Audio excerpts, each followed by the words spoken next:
conversation, slap them in the face and tell them, please, this is the thing these days now. It's how we get people's attention, right? We're also joined by Robert Sempala from the Human Rights Network for Journalists to guide on this conversation. So if I can ask Abdul Salam and Mr. Sempala to come and we get us kick-started on this conversation, which they are really going to have between themselves. Me, I'm just an eavesdropper because they are the, they are the experts.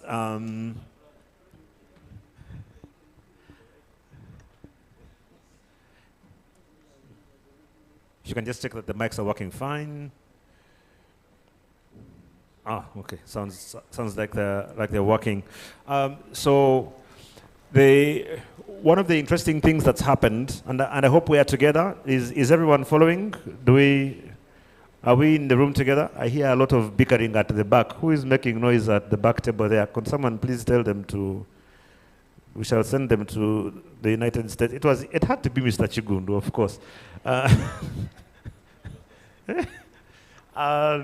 No, thanks a lot. Right, so we're together.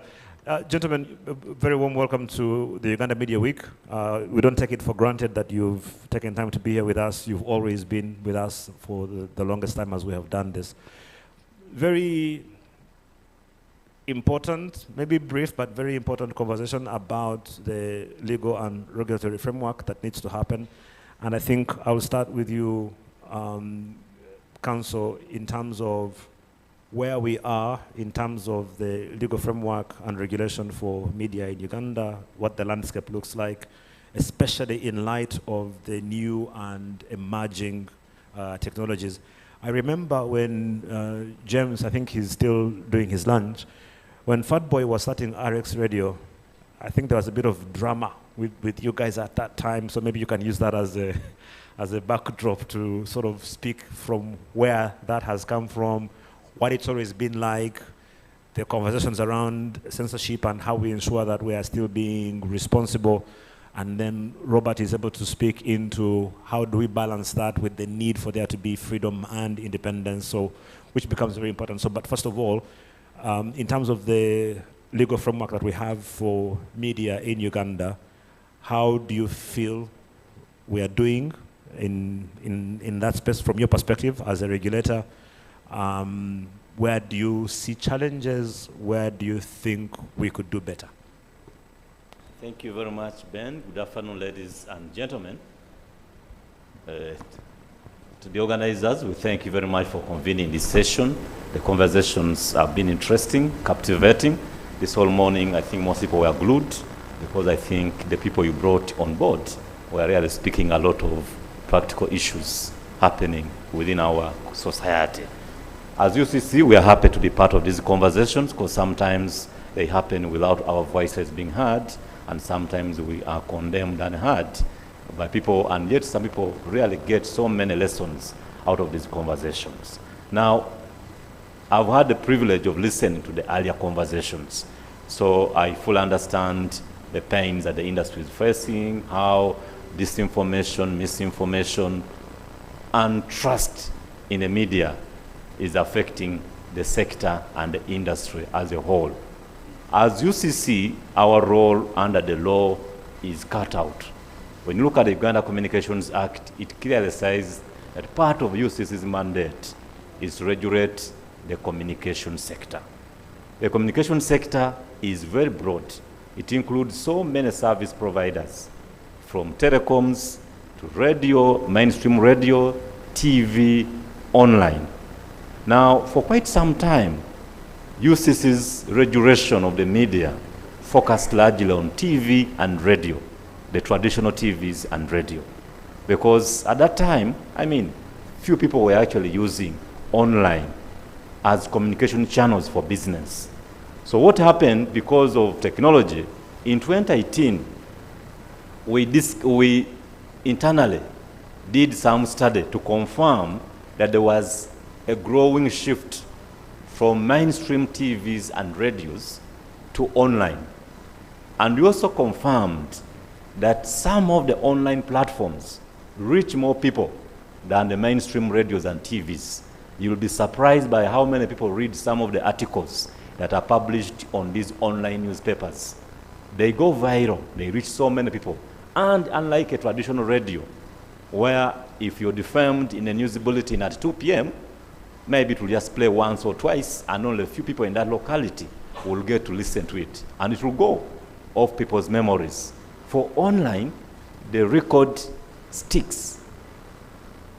Even when you search about a story that was published 10 years ago online, you'll find it written. And many people now have learned that when they're engaging anybody, they first do some simple search about you. Simple business transaction, professional dealings, people now search about you. Even as I'm speaking now, I'm sure some people are searching about Abdusalam Waita. Who is he? Even people go for dating these days. If you have not been doing it, please begin doing it. When a man or a woman seems to be a potential catch for you, it's prudent that you type their name in Google. Who are they? You'll be surprised by how much information you get to learn about them. And hopefully you don't find any videos of them. Some of them actually find their videos. You find videos of this, so you know I'm dealing with a hardcore person. So many young people don't know that actually the internet doesn't forget. Yes, in Uganda, our data protection law recognizes the right to be forgotten. You can go and get a court order and compel a search engine to delete your records from the public space. But how easy is it for you to get that order and serve it on Google, to go and delete your record from their server in the UK or in the US? It's not easy. So in practical terms, the internet doesn't forget. Your records will be there. Now, aware of that, in 2018, we proposed a very soft regulatory approach for online. Online, where we said, let's introduce something simple that will allow us as regulators to know whoever is providing communication services online to get an authorization. Of course, this was in addition to the radio license, the TV license that I will not so much dwell on, because we all know that radios, for you to start a radio, you must get a license. For you to start a TV, you must get a license. But now we had this new breed of service providers, the likes of RX. Many of them, at that point, they felt like, because I'm doing online, I'm not a radio, I'm not a TV, so no one should call me to order. But we kept telling them, your impact is as big as the mainstream radio. So the rules that we subject other mainstream providers to, ideally should also apply to you. But because we recognize that many of you are startups, you don't have the same structure setups like the mainstream radios and TV. So we've got to make yours very light, with just the objective of us knowing who you are, where you operate from, and then remind you the fundamentals of the game that you're getting into.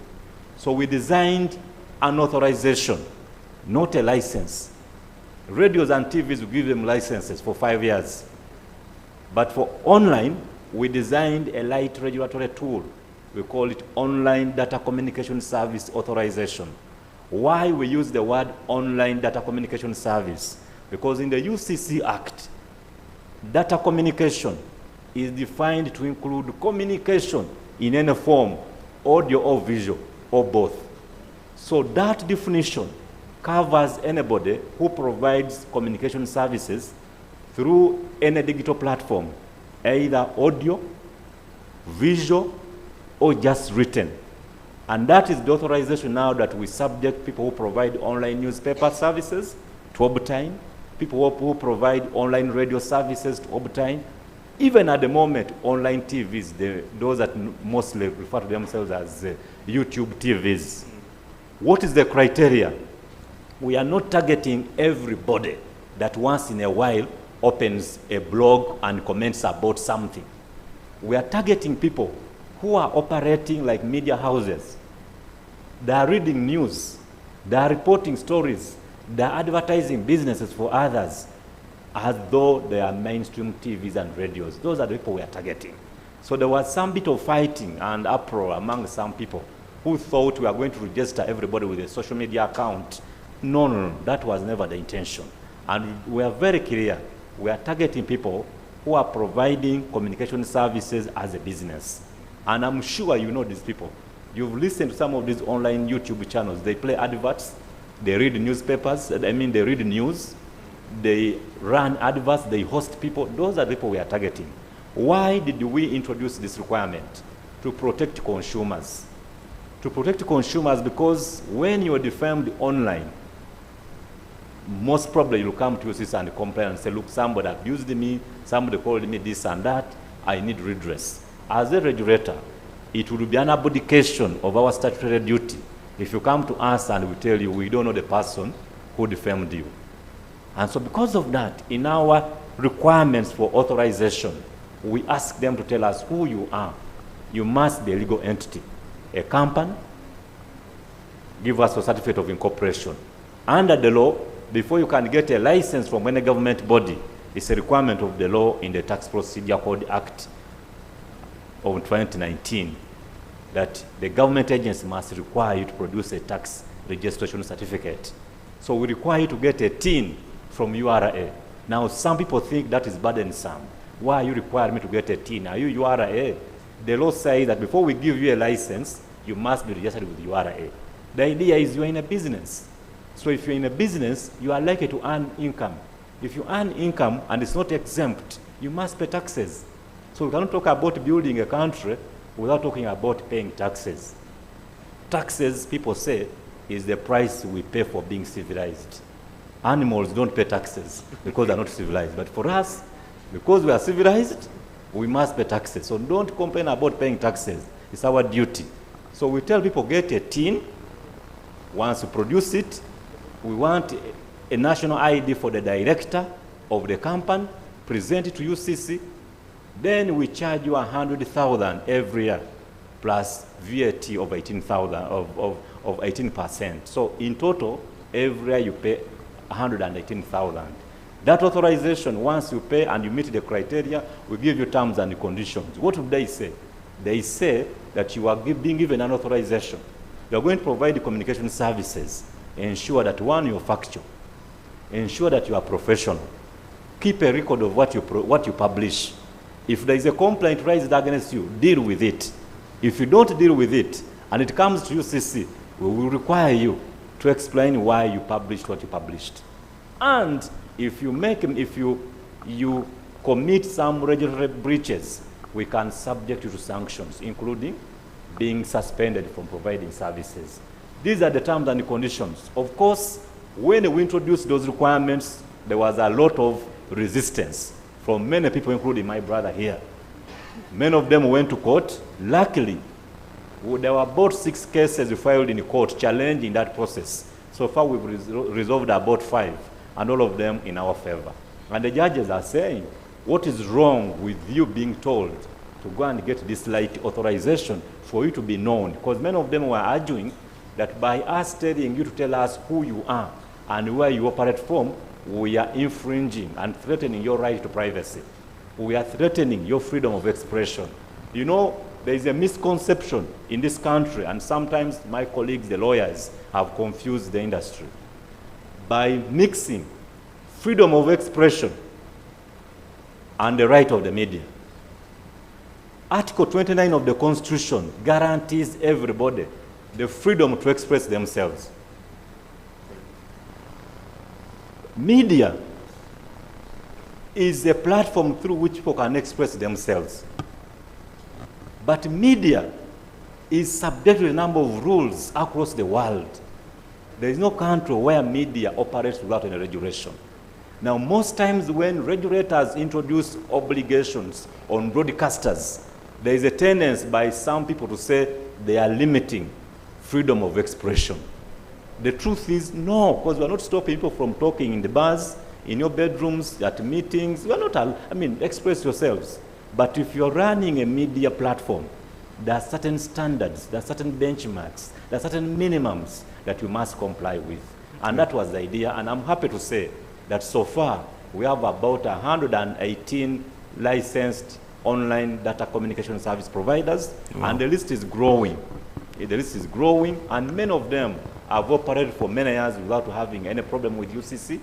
Yeah. And the industry is happy with them. Many of them are getting businesses, because now when you bid to go and provide services to institutions, they will tell you, prove to us that you are licensed by UCC. And when you show that authorization, they will trust you, they will give you business, and you'll do So well. the authorization is almost like a license, essentially, Exactly, if you a think license. about it. It's Right. a license in every respect, only that we called it an authorization because it is short term, but Yeah. also it is light in terms of obligations. So, again, the way you've explained it seems a bit straightforward.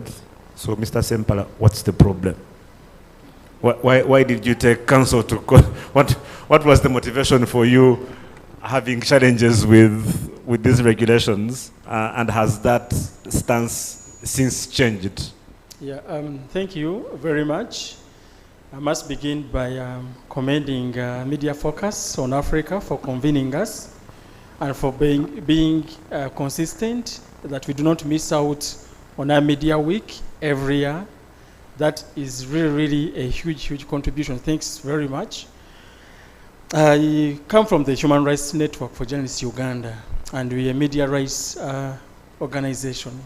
So everything that comes through that seems to impact the media, we are very concerned, and we come out to read through the lines, especially on the implications of the same on freedom of expression. And our not being in conformity with the authorization because of the missing link, which is now here. Mr. Dr. Waiswa and UCC coming out to explain the circumstances much later after the 6 cases, yeah? So at some point is the approach, yeah? Waiswa, I think we agree that this person who carries public information, and sometimes not for profits, but they really want to relay everything that happens in their communities to the wider publics, are now being subjected to an authorization, which now is a license to use their phones, to use their, some of these are not professional gadgets. It's an excitement. I've bumped into an accident, like Serwan just said here, Solomon, Bobby Wine was limping, Ramokubye, and this guy says, I'm not an active journalist per se, but I have to relay this information. So ours was, how are you going to be able to select? They said people who can disseminate information, where and when. Most of these people are not professionals, yeah? They're doing it out of passion. So how are you going to ensure that whenever I am about to use my phone to share the spoils of the day in my communities, I have to have an authorization from you, the regulator, UCC, yeah? And that was a point of contention for us. Was it not going to take away my right to expression? How were you going to get everyone to comply with this? The fact that they are not professionals who can observe the ethical tenets of journalism, yeah? So we were here bundling everyone into the same wagon, yet these people were not fitting into that wagon. And for sure, this came after, mainly after the online elections, scientific elections, and there was massive use of online platforms, especially for people who would not express themselves by convening political rallies. So there was also that lens of looking at it as a political gimmick coming in to tame the political voices of dissent, which is, for us, one of the biggest undoings to freedom of expression, yeah? Because it should not, be a preserve of just a few. And in that regard, we're impressed that UCC